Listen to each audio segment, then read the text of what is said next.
Hello everyone, now I'm going to explain how to do a continuous running suture. So you start off with a simple suture. You take out the bite from one side and equidistant from the other side, and then you perform an instrument tie. You are going to close that tie with a square knot, passing 2 or 3 times. And now where it becomes slightly different from a simple interrupted suture. You have to cut off the other end of the thread while keeping the long end of the thread intact.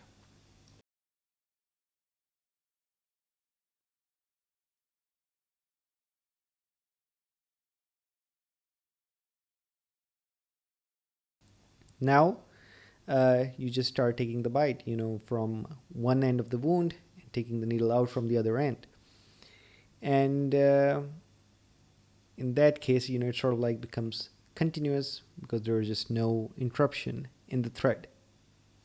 Now this is an effective strategy because it's pretty fast. It's faster than a typical interrupted suture. However, the tension, there's a slight risk that the wound is going to open again because there's really just one thread which is running through the entire length of the wound. But the benefit of this type of suture is, it's pretty fast. It's easier to remove and it's pretty fast.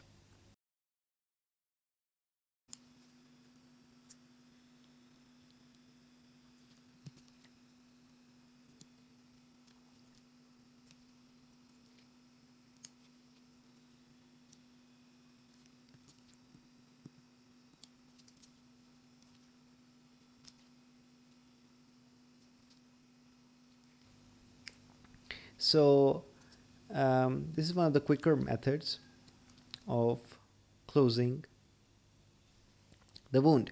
Now the thing is, once you reach the end of the wound, you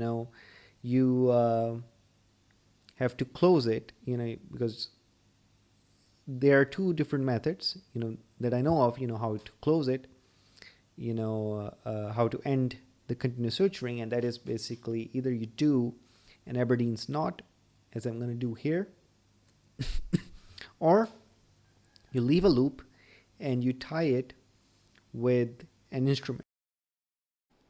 So how you do an Aberdeen's knot is basically you leave one end of the loop.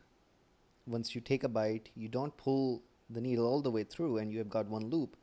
And you're going to pass your hand through that loop and grab the thread, sort of like pull it all the way through.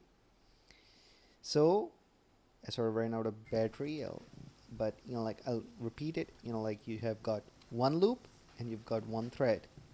You're going to pass your hand and you're going to grab the thread through that loop and you're going to pull it. So you repeat this process 3 or 4 times.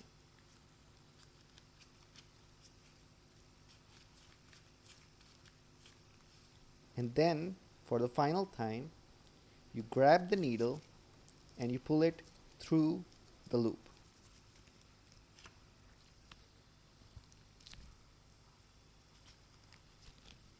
We simply cut. So now you know how to do continuous suture.